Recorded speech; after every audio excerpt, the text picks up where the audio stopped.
2023. Ahora estamos abriendo un nuevo corte que yo espero y aspiro que sea el día de hoy el inicio de una actividad extraordinaria, hermosa, transformadora, descolonizadora, profundamente crítica, reflexiva, desde el punto de vista humano, en primer lugar, desde lo personal, y desde el punto de vista de su accionar, artístico, cultural, social, etc.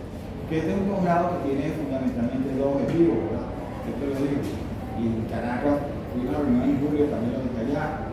Esto siempre plantea que tiene dos objetivos. Uno, el objetivo que todos los posgrados persiguen, ¿verdad? Que la gente estudie especializaciones, maestrías, doctorados, como todos los posgrados.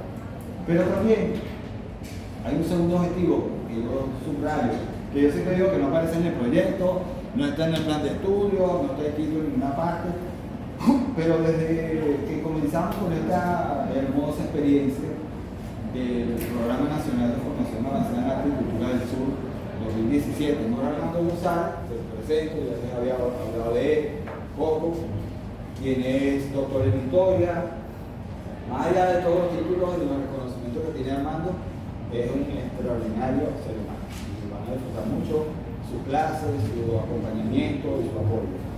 Premio Nacional de Historia, Premio Libro, un montón de reconocimientos que se me va la mañana echando el cuento, pero más allá de eso, es su carácter humano que seguramente los va a mantener estimulados y conectados para que su trabajo de investigación lleguen a feliz término. Eso es lo más valioso de todo esto. Entonces, bueno, lo dejo con Armando para que nos acompañe con la clase inaugural de nuestra presentación.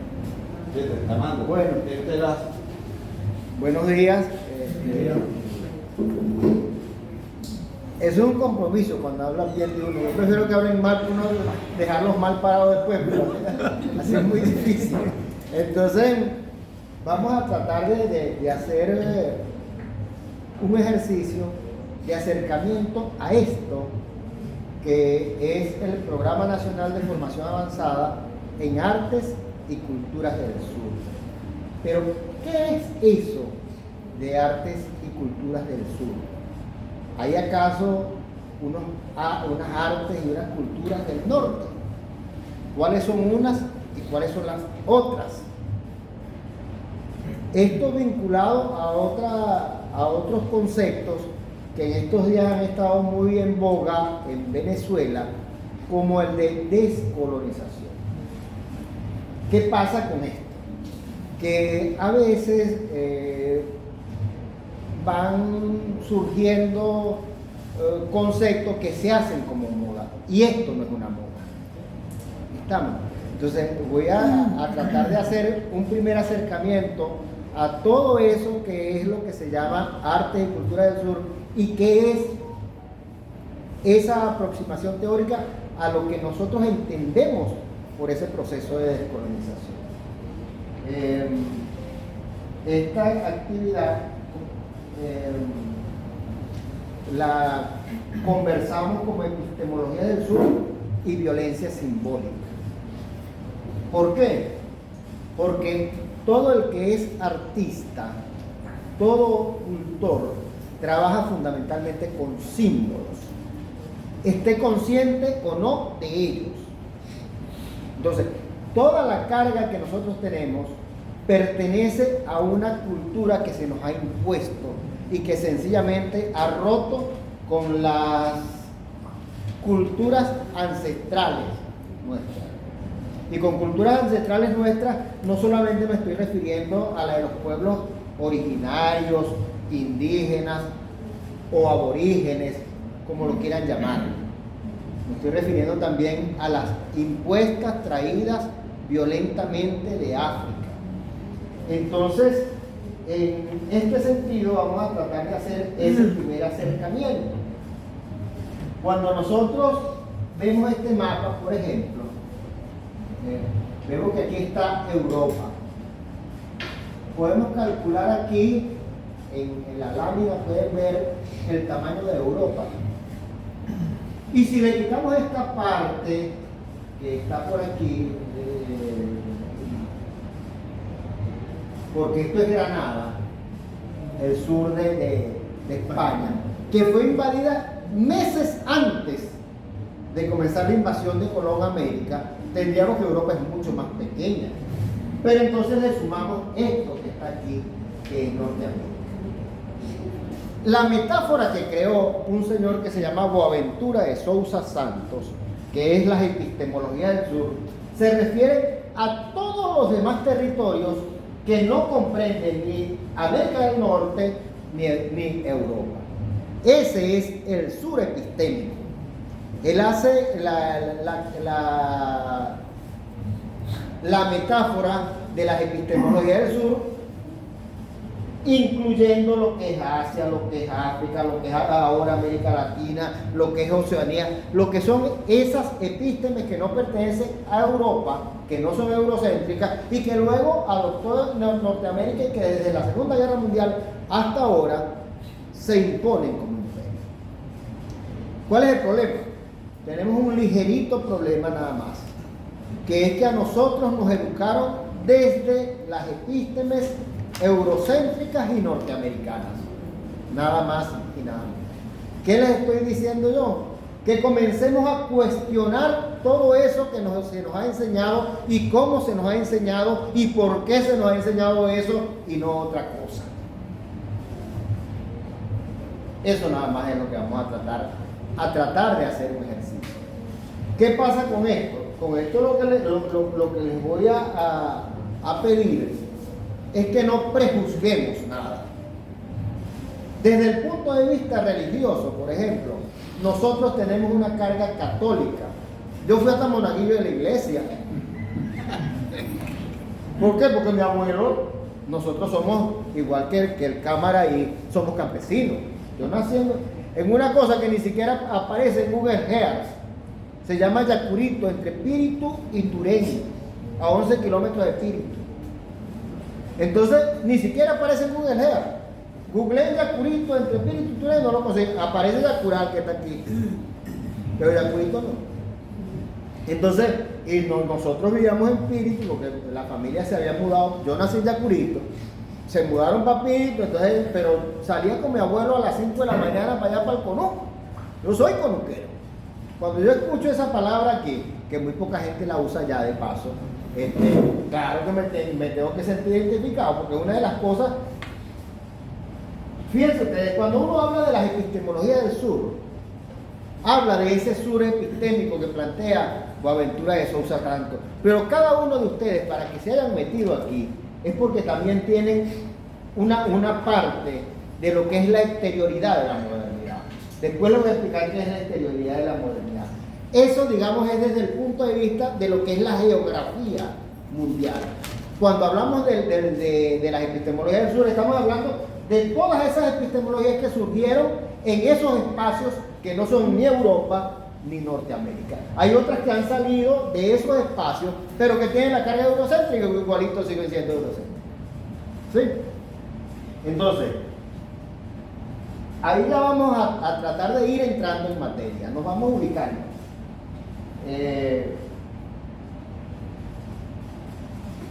La modernidad y la violencia. ¿Cuál es el concepto de modernidad que nosotros abrazamos?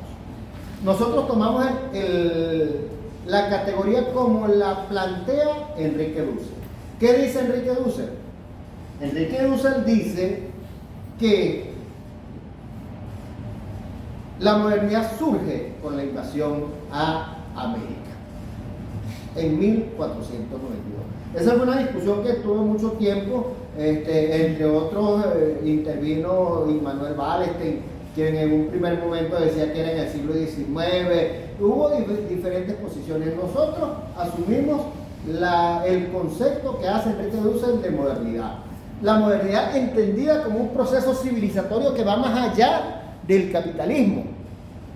Nosotros, los que tenemos una formación materialista de la historia, que nos formaron con Marx, con Engels, con Lenin, pensábamos que era el capitalismo, y es más allá del capitalismo, porque el capitalismo es la estructura económica de ese modelo civilizatorio que se llama modernidad.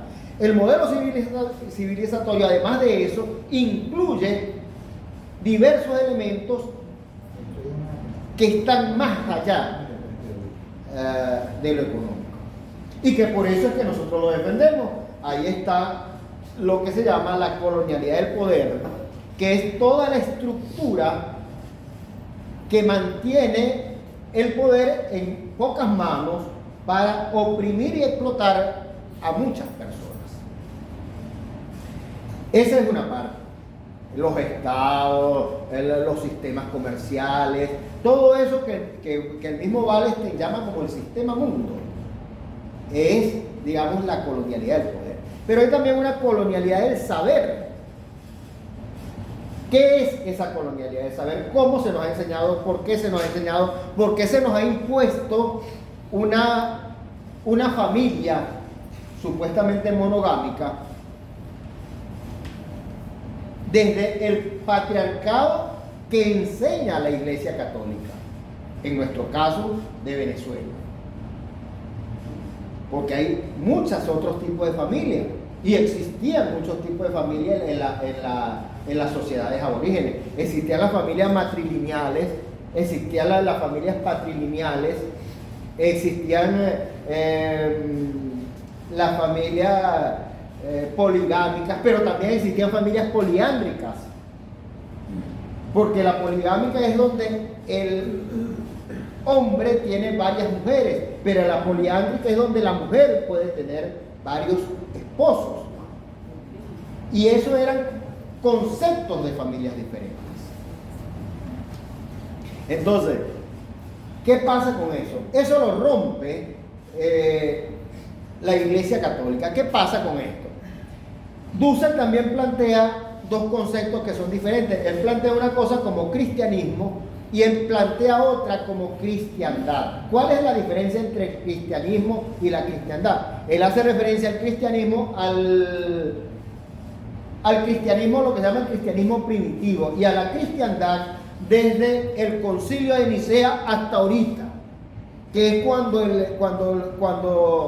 el cristianismo asume funciones de Estado. Y con asumir funciones de Estado, asume también funciones de defender esos Estados. ¿Qué pasa, por ejemplo, cuando hablamos aquí en este mapa de que vimos primero de Granada y de la invasión a Granada, al Andalus? Eso es sumamente importante que nosotros lo estudiemos, porque de ahí es el modelo civilizatorio que se impone en América. Lo mismo que hicieron en Al-Ándalus lo hicieron aquí. La limpieza de sangre, las encomiendas, los sistemas de opresión. Lo único es que allá era contra moros y judíos, y aquí se aplicó contra moros, judíos y contra todas las religiosidades que existían en América. Y después contra todas las religiosidades que existían en África. Entonces, la modernidad y la violencia, que toda violencia se justifica simbólicamente. ¿Quién es el que justifica la violencia en la colonia simbólicamente? La espada y la cruz. Es más, las espadas que traían los conquistadores, sus empuñaduras eran una cruz. Ellos vinieron aquí en plan de eso. Y era parte de lo que se conoce como el regio patronato. ¿Quién le dona a la corona española y a la corona portuguesa las tierras de América? La Iglesia. En la bula Sublimes Deus, creo que se llama. Entonces, ¿con qué? ¿Quién le dio esas tierras al Papa para que él se las diera a los otros? Nadie. Era la ley de conquista, era el ego conquiro lo que está allí. El ego de la conquista. Era la ley de la conquista, la ley de la fuerza, la ley de la violencia. Esa violencia simbólica, esa violencia directa se justificó como una violencia simbólica. Y nosotros no la vemos y no la sentimos, porque para nosotros esa violencia simbólica está naturalizada. Como la hemos naturalizado, cónchale, a mí cuando se me meten con la cruz que tenía mi abuela allí en la casa, yo me pongo bravo. Entonces, eso es lo que pasa. Cuando nosotros comenzamos a percibirnos desde ese sentido crítico que nos forma, es cuando comenzamos a comprender procesos que están ocultos y que son procesos epistémicos, que son procesos filosóficos y que son procesos históricos y que son procesos que por lo tanto conllevan una carga de violencia simbólica.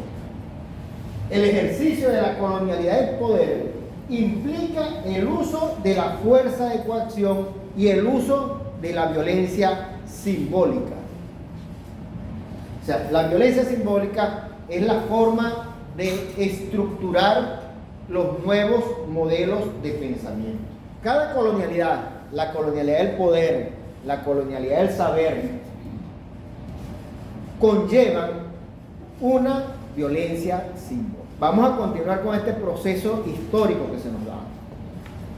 Esta violencia simbólica que se da a través de la iglesia, ¿quién era la encargada en el tiempo colonial de los procesos educativos? La iglesia. Tanto el proceso educativo formal como tal, como el proceso educativo familiar. Comienzan a desestructurar las familias originarias para imponer la familia patriarcal, que es lo que se da aquí, el patriarcado de la cristiandad. Ese patriarcado de la cristiandad, por supuesto, se convierte en una colonialidad del saber. Fíjense ustedes que, por ejemplo, aquí en Barquisimeto, esto surge como encomienda, que también las hubo en Al-Ándalus, y que el modelo se trajo para acá. Pero aquí habían doctrinas. Esas doctrinas eran las que estaban encargadas de enseñarle a la gente, de adaptarlo a una forma de vida y a un concepto religioso. Por eso es que el único día que tenían libre era el domingo para ir para misa. ¿Y qué nos enseñan con la misa? Nos enseñan música, nos enseñan un tipo de arte, que es lo que nosotros llamamos como arte colonial, y nos enseñan también a condicionarnos el oído cuando escuchamos la campana y estamos hablando es que, pues por lo menos nosotros los que somos ya, que tenemos ya 5 o 6 ruedas, cuando doblaban las campanas, ¿qué es lo que llaman? ¿Por quién doblan las campanas? Que dice, están doblando por ti. Cuando las campanas doblan es eso. Pero también el llamado de la iglesia se hacía a través de la campana. En el tiempo colonial, cuando había incendios, cuando había problemas, era a través de las campanas que se hacía. Nuestros pueblos originarios no usaban eso, usaban el fuego, usaban otro tipo de elementos. Entonces, cada colonialidad, fíjense, hablamos de la colonialidad del saber y de la colonialidad del poder. Hay un momento como en el que estamos nosotros, que ya eso se ha hecho parte de nosotros. Cuando se internaliza tanto esos procesos se naturalizan esos procesos impuestos de la colonialidad, del poder y del saber, es lo que nosotros llamamos la colonialidad del ser. Entonces, fundamentalmente se ha hablado de esas 3 colonialidades, de la colonialidad del poder, de la colonialidad del saber y de la colonialidad del ser. Sin embargo, hay muchas otras más que se pueden plantear y que se pueden identificar. Y que más adelante vamos a tratar de mencionar algunas. De esta manera se naturaliza todo lo realizado en la modernidad, que al igual que la expresión económica se traducen en hechos que van a abonar la riqueza del capital mundial, que en un primer momento fue mercantil. Fíjense ustedes que esos dibujitos que han acompañado todos esos que están ahí es de un gran creador del sur. Ustedes se acuerdan de ese mapa de la América invertida. Es el mismo autor de esos muñequitos, Joaquín Torres García. La colonialidad del saber parte de diversas cosas. ¿Qué hace la colonialidad del poder? Llega.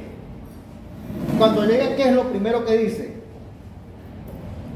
Lo que los pueblos originarios tienen ahí, eso no vale, eso no sirve. Eso no sirve. ¿Y de dónde salió la quina que curaba en el siglo XIX? ¿De dónde sale el aloe vera? O sea, ellos desvirtúan todo lo que saben los pueblos originarios. Sin embargo, se llevan una muestra y la estudian y le cambian el nombre. Ahí la sábila deja de ser sábila y se comienza a llamar aloe vera. Pero el aloe vera sí sirve, pero la sábila no. ¿Qué pasa con esto? A nosotros se nos han hecho un proceso de extractivismo epistémico sumamente grande. A nosotros se nos ha dicho que nosotros no teníamos conocimiento, no teníamos sabiduría, no teníamos saberes. Y que esos saberes que nosotros teníamos no eran válidos. Sin embargo, en estos días pasados yo estaba viendo un científico norteamericano que estaba comentando que ni siquiera con el láser más preciso existente hoy podían picarse unas piedras como las que están en el Tahuantinsuyo, como las que hicieron los quechuas. ¿Cómo la hicieron? ¿Cómo que no te dan ciencia? ¿Cómo que no te dan saberes? Los mayas, los incas, nosotros mismos aquí habían al sur del estado portugués, cerca de los límites con Barinas. Esa es una zona de lo que es Llanos Bajos, que hicieron unos promontorios de tierras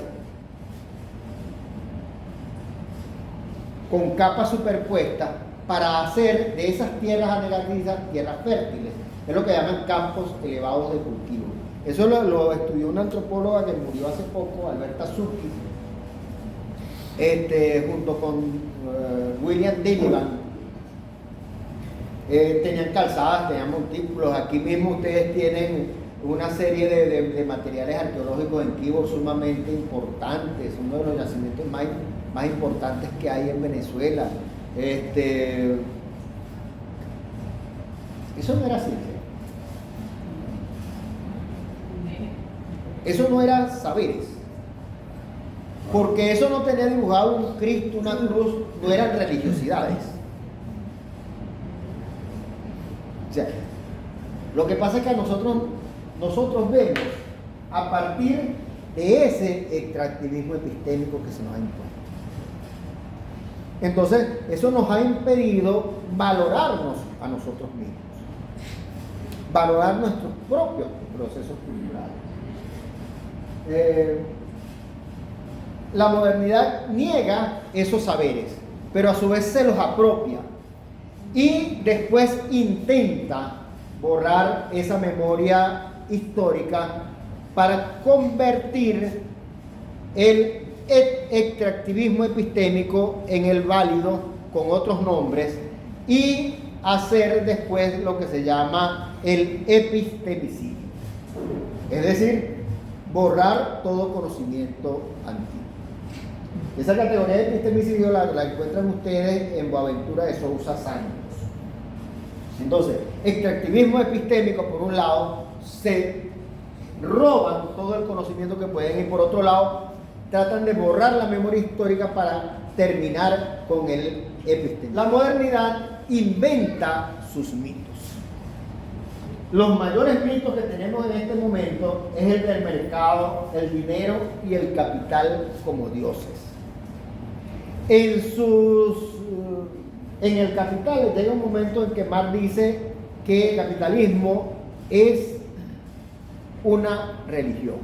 Es una religión porque crea sus mitos y trata de borrar todos los mitos anteriores. Una cosa bien importante que hay y donde Lara tiene una riqueza extraordinaria es en su mitogénesis.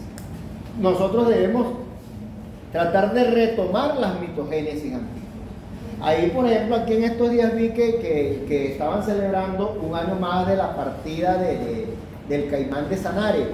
Resulta que el Caimán de Sanare era un cuentero, pero esos cuenteros nosotros los conseguíamos comúnmente en los campesinos, eran cuenteros, porque era una forma de mantener la mitogénesis. Y versadores, profesor. Y versadores. Por supuesto, por supuesto. Para facilitar la transmisión oral del conocimiento. Eso es correcto. Eso es correcto. Hay una diferencia entre el concepto de la modernidad, de la mentira y el embuste. El Caimán era un embustero. En la mentira hay una intencionalidad. En el embuste no hay intencionalidad de mentir. Les explico la diferencia, más fácil todavía. Mire, cámara, yo ahorita cuando venía de allá de la casa, yo vivo para la zona sur de Alcaribe. Y entonces venía ahí y venía una buseta, pero la buseta no se me paró. En eso venía atrás venía un taxi y yo dije, no, pero yo no tengo que pagar el taxi, pero me vine corriendo atrás del taxi. Pero entonces dije, me voy a ahorrar 5 bolívares que me cobra la buseta. Me sigo corriendo atrás del taxi y me ahorro 30 bolívares que me cobra el taxi. ¿Hay alguna intencionalidad que ustedes me crean? ¿No? ¿Nadie me lo cree? Eso es un embuste. La mentira es que yo llegue tarde aquí y yo le diga, mire, pana, lo que pasa es que el transporte no pasó a tiempo, chico. Y no fue que es un embuste, es que yo me paré tarde y llegué tarde, así de sencillo. Son dos conceptos diferentes. Nuestros pueblos antiguos decían embuste. Yo recuerdo mucho a mi padrino Armando Rojas, porque él llegaba a la casa, ustedes se acuerdan de aquellas sillas de cuero. Llegaba a la casa, le decía a mi mamá o a mi abuela, comadre, siempre un cafecito ahí, y se sentaba así, y se sentaba a echar cuento. Eso a mí me encantaba. Y escucharlo y tal, y pasábamos ahí. En ese momento en Píritu no había luz, no había electricidad.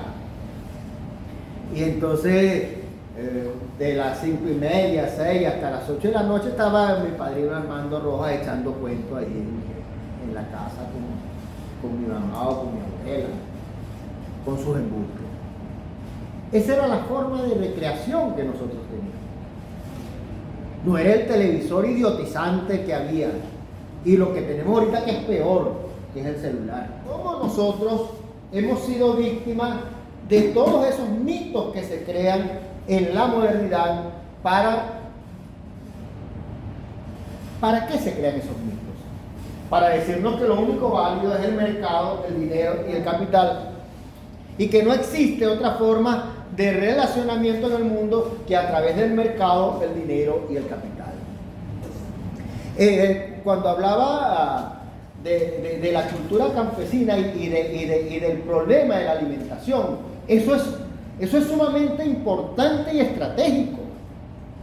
Mire, cuando uno consume mercancía, nosotros cuando consumimos productos de mercado, no solamente estamos reproduciendo el capital por el dinero que le damos al que compra la mercancía, es que estamos subjetivando la mercancía. Nosotros nos convertimos en mercancía.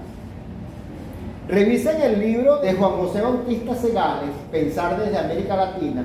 Cuando él hace el prólogo a la edición que hizo Monte Ávila cuando recibió el premio, él dice: cuando nosotros consumimos mercancía, no solamente reproducimos el capital por el dinero, es que lo reproducimos desde la subjetividad. Nosotros estamos subjetivando esa mercancía. Cuando se hacen proyectos como ese desde el campo, para crear otra forma de relacionamiento, hagan una prueba. Siembren en su casa, si se un taburetico, una matica de ají dulce, ají picante, que ustedes quieran. o una matica cualquiera, y consuman eso. Eso sabe diferente a la ají que ustedes traen del mercado, porque es otro tipo de relacionamiento que ustedes tienen con la creación. No hay una magia mayor que la magia de consumirse eso que uno come. ¿Qué nos han enseñado a nosotros? La arepa industrial de la harina pan versus la de maíz pelado y el maíz pilado. Eso no alimenta.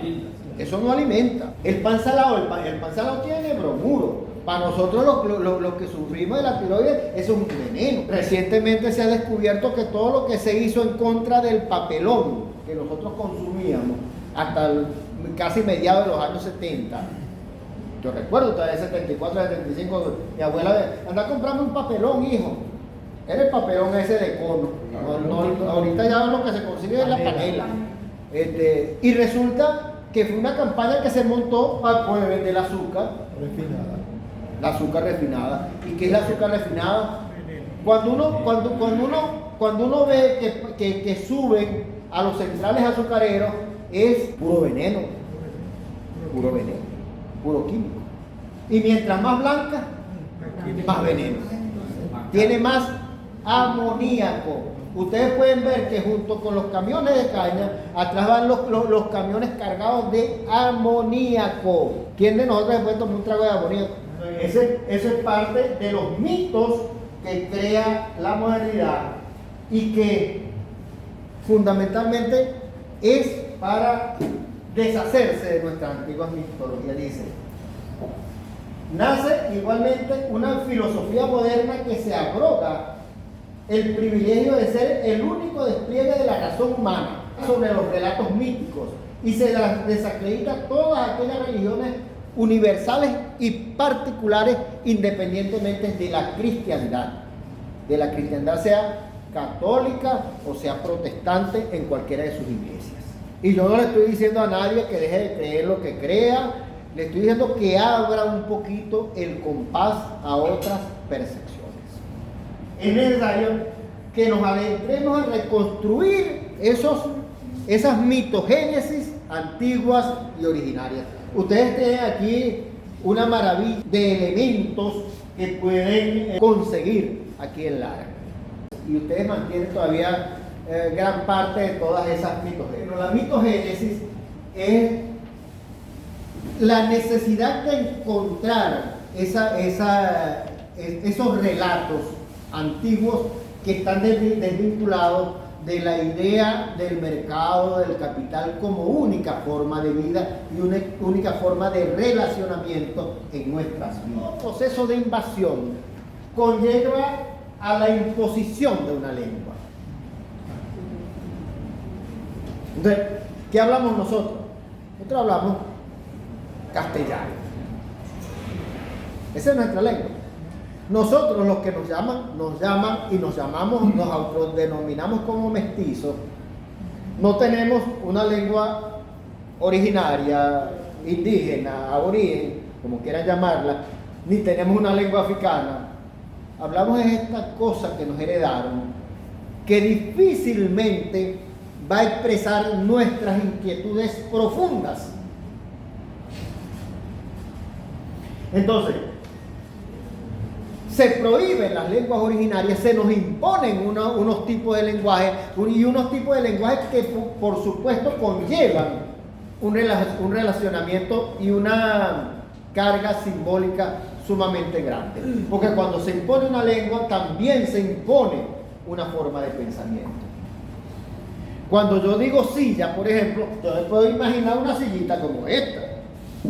Una sillita un poquito mejor, un poquito peor, una mesa, una cosa con 4 patas. Pero ustedes creen que a bulto se va a imaginar una silla como esa, una mesa como esa.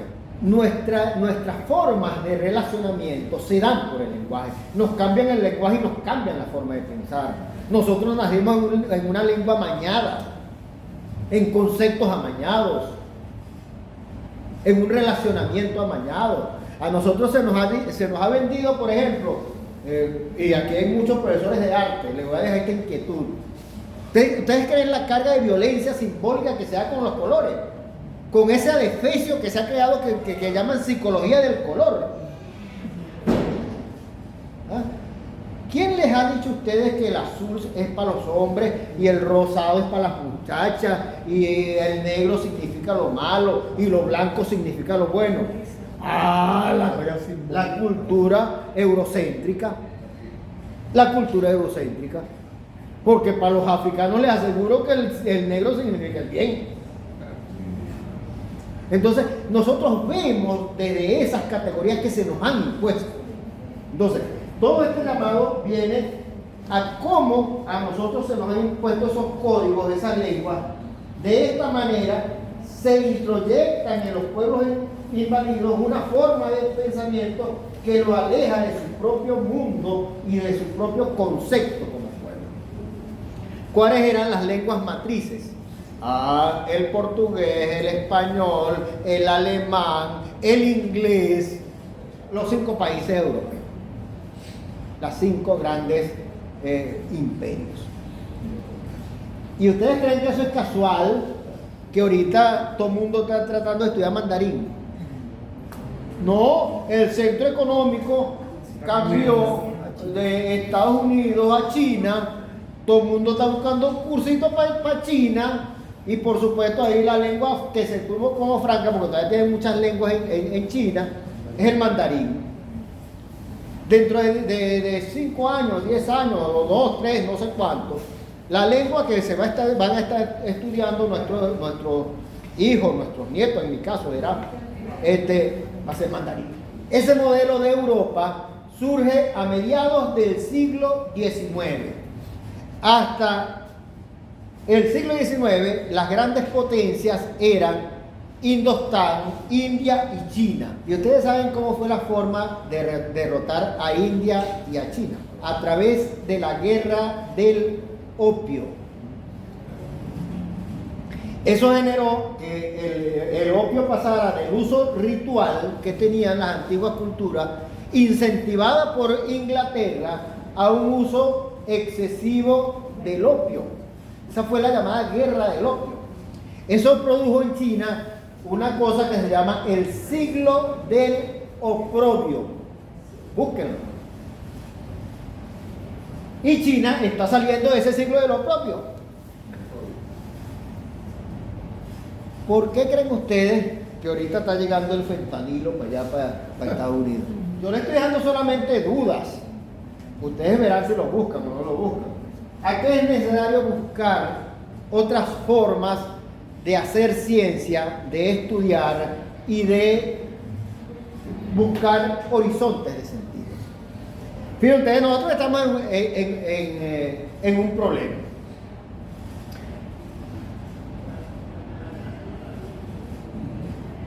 Los estudios académicos nos dicen que para hacer un trabajo de especialización, de maestría o doctorado, nosotros debemos hacer investigaciones de egreso. Esas investigaciones de egreso, por supuesto que tienen que tener, en el caso de una tesis doctoral, tienen que plantearse una tesis, si no puede salir de doctor o de doctora si no tienes una tesis. Tienes que decir cuál va a ser tu tesis.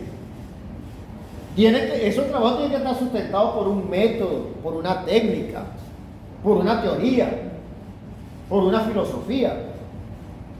Y todos esos son conceptos eurocéntricos.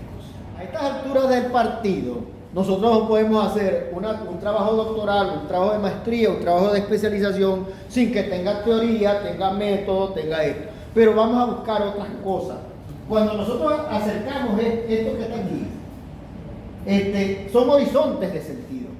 Horizontes de sentido que tienen que ver con las formas y las modalidades productivas, que tienen que ver con el arte, que tienen que ver con la cotidianidad, que tienen que ver con lo histórico, que tienen que ver con lo religioso, místico, cosmogónico, con el tema del arte. Porque nosotros vemos el arte desde lo eurocéntrico. ¿Y qué nos enseña lo eurocéntrico? Que el arte es contemplativo. Nosotros tenemos un cuadro allá. ¿Quién es pintor aquí? Ajá. Un cuadro de cámara allá en la casa nada más para verlo. Eso no sirve para nada, sino para verlo nada más. ¿O quién se come un cuadro? De verdad. ¿Quién le reza un cuadro? Usted pinta una virgen y le pone una vela en el cuadro, chico. No lo vea. un libro de Menzies que se llama 1434, de cómo el Renacimiento llegó a Italia por una flotilla china, que es un libro de un señor que investigó eso, y entonces resulta que todas esas obras que tenía Da Vinci, por ejemplo, el famoso helicóptero de Da Vinci, eso era chino. La perspectiva, eso era chino. Un poco de elementos que se han identificado como de la cultura del Renacimiento era chino. Para valorar las obras que tenían los mecenas, valoro la persona que lo crea. Ya para 1745, otro señor, que es el que primero conceptualiza lo que llama como bellas artes, y da las artes esas que nombra como las principales artes, la danza, la pintura. Betut se llama, es un francés. Él ahí ya habla de bellas artes y hace que esos señores que nombra Vasari eran genios. ¿Sí? Ahí con Betut surge el concepto de genio y de arte, juntos, de bellas artes y genialidad. O sea, para ser bellas artes tiene que ser genio. ¿Sí? Después llega el señor Immanuel Kant y dice, trabaja mejor el concepto de genio, y es el que da en su tesis sobre el arte, exalza la genialidad del creador. Y ahí pasamos del plano terrenal en el Renacimiento al plano divino. Yo para hacer arte tengo que ser genio. Después vino otro señor que también lo conocen ustedes. Él creó el invento más venenoso de todos, la estética. Y él lo dice, léanse las lecciones estéticas. Él dice, una ciencia es lo que yo discrimino como que es ciencia. Léanselo y verán que él dice que él va a inventar esa ciencia. Y él inventó la ciencia de la estética. Y eso tiene que ver con ese sentido de vida del arte. O sea, a nosotros nos quitaron la utilidad de arte para dejarnos lo accesorio del arte. El concepto antiguo del arte tenía que ver con la utilidad. La utilidad. Hay un trabajo de un señor que es norteamericano, por cierto, Steiner, que se llama La invención del arte. Y él hace toda esa contraposición del concepto antiguo del arte y el concepto moderno de arte. Inventó la modernidad. Y donde nosotros estamos inmersos. Y nos han fregado toda la vida por eso. Creo que tiene que ver también un poco con todos estos temas del arte indígena, del arte aborigen. Por supuesto. La transposición de la utilidad, de por qué no Claro. es arte. No es arte porque Claro. Es como que vas arrastrando todos esos conceptos y los vas como categorizando en estructuras más nuevas como para ir ocultando lo que es en realidad. Porque lo vemos desde el concepto de arte moderno colonial. Exactamente. No lo vemos desde el concepto del arte moderno, no desde el concepto primigenio del arte. Ninguna manifestación de arte estaba desvinculada de lo místico y de la vida.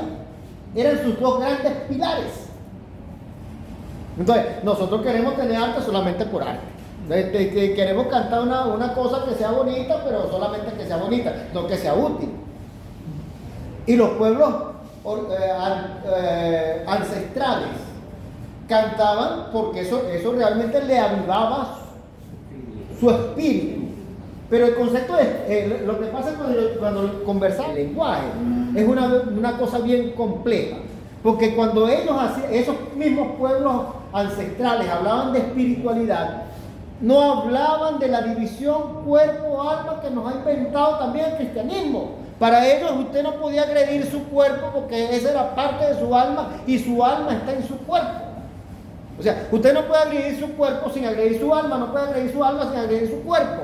O sea, es una unicidad con lo místico, con el cosmos y con todo. Ese es el concepto de Ubuntu, ese es el concepto de Pachamama, ese es el concepto de Pachacuti. Lo que pasa con todo esto es que precisamente cuando lo conceptualizamos, yo trato a veces de no decir eso de espíritu y de alma, porque creen que yo estoy hablando de una cosa esotérica. Yo estoy hablando de mi cuerpo que está imbuido dentro de mí mismo y dentro de mi naturaleza, y que yo convivo con la naturaleza. Ese era el mismo concepto de los campesinos, chicos. El problema del lenguaje es difícil, es rudo. Porque entonces, si yo digo que lo espiritual, yo no ando con cosas esotéricas de eso.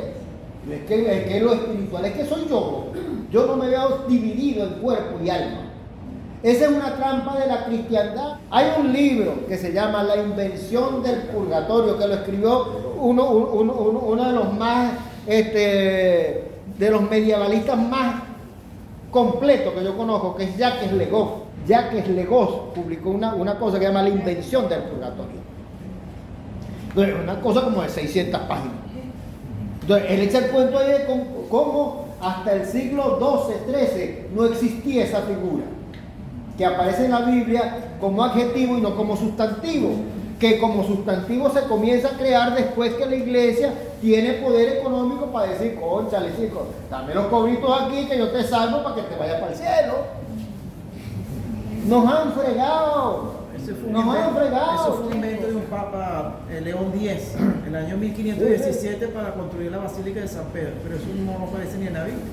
Aparece como adjetivo, no como sustantivo. El concepto de transmoderno es eso que existió antes, esas improntas que existieron antes de la modernidad, de los pueblos originarios, de los pueblos africanos, que existen en la modernidad y que pervivirán quizás después de la modernidad, y que son esas luces que nos pueden decir cómo podemos transitar una vía alterna a la modernidad. Cuando referimos todos esos aspectos de la exterioridad a la modernidad, estamos haciendo referencia a esos elementos que tienen que ver con la civilización moderna colonial y cómo ella ha impuesto todas esas formas de la colonialidad del saber, de la colonialidad del poder y de la colonialidad. ¿Ustedes quieren saber qué es ese concepto de transmoderno? Porque ese junto al primer mapa, eso de transmoderno le va a hacer de mucho. Dussel dice, nosotros estamos aquí en este círculo que se llama modernidad. Todos, sin excepción, todos tenemos una herencia moderna, todos, en mayor o menor grado. ¿Qué es lo que pasa? Que nosotros hemos aprendido a ir identificando los elementos que nos marcan en esa modernidad. Fíjense ustedes que él habla de una cultura islámica, de una cultura amerindia, de una cultura china, de una cultura, de otra cultura y de una cultura india. ¿Qué pasa? Fíjense ustedes que todas las culturas tienen una parte dentro de la modernidad que es la que nos ha formado, y tienen una gran parte que está fuera de la modernidad. Cuando nosotros hablamos, por ejemplo, de los marginales de la ciudad. ¿Por qué se les llama marginales? Porque están al margen de la ciudad. Y ese margen tiene muchas acepciones. El margen de la ilegalidad, el margen de no tener plata, el margen de no tener ciertas formaciones, el margen de no vestirse como se viste el rico. Entonces, todas esas son exterioridades. Eso que está fuera de la modernidad son exterioridades. Ese es otro concepto que junto con transmodernidad, cuando ustedes escuchen la exterioridad en Dussel, ustedes van a encontrar mucho esa categoría. Desde la exterioridad. Cuando se refiere a la exterioridad, va a estar hablando de una de estas zonas que está fuera de este círculo de la modernidad. Y que por supuesto son transmodernos. ¿Por qué son transmodernos? Porque esos elementos transmodernos vivieron algunos antes de la modernidad viven dentro de la modernidad y posiblemente vivan después de la modernidad. Por eso los llaman transmodernos. Hay otros que han surgido en la modernidad y que posiblemente vivan después de la modernidad. Las epistemologías del sur y la violencia simbólica, toda manifestación de violencia directa tiene una justificación de violencia simbólica. Cada violencia simbólica en la colonialidad del poder, del saber, del ser, del lenguaje y de otras tantas, una colonialidad del creer, una colonialidad religiosa, son expresiones simbólicas. Esa colonialidad del saber, por supuesto, conllevan a todas esas estructuras que nos imponen a nosotros desde la modernidad para hacernos creer en esa cultura moderna colonial.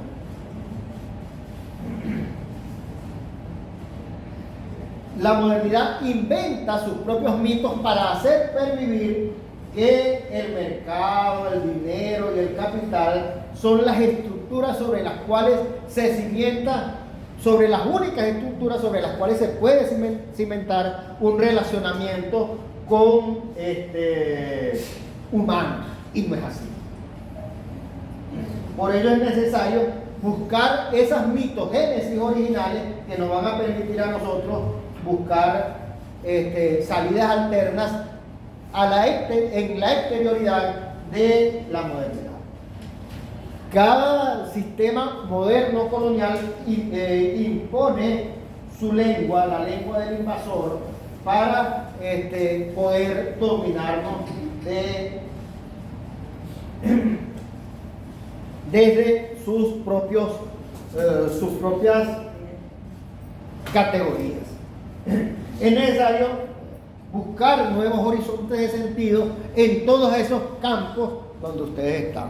En esos horizontes de sentido, el que es músico, el que es artista, el que es campesino, el que es esto, va a buscar cuál es esa exterioridad de la modernidad que nos puede vincular y amarrar a esos temas sobre los cuales va a trabajar. Lo que yo les pido es que sea algo, entonces, que la idea es cómo podemos hacer nosotros eso, sin caer en lo eurocéntrico. Eso es posible hacerlo. Si vencemos la colonialidad del saber, es posible hacerlo. Esa es mi invitación. Muy buenos días.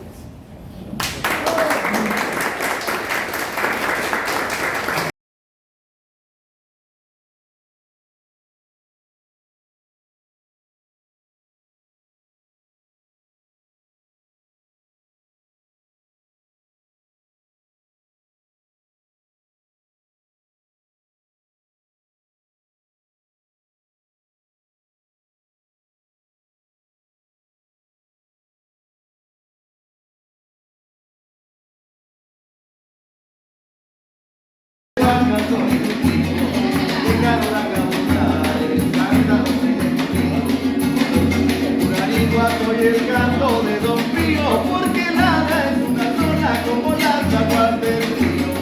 Yo soy un cuento cuyano, soy de Huaca, soy de Pío. Llegaron a caminar, hasta los 10. Cuéntame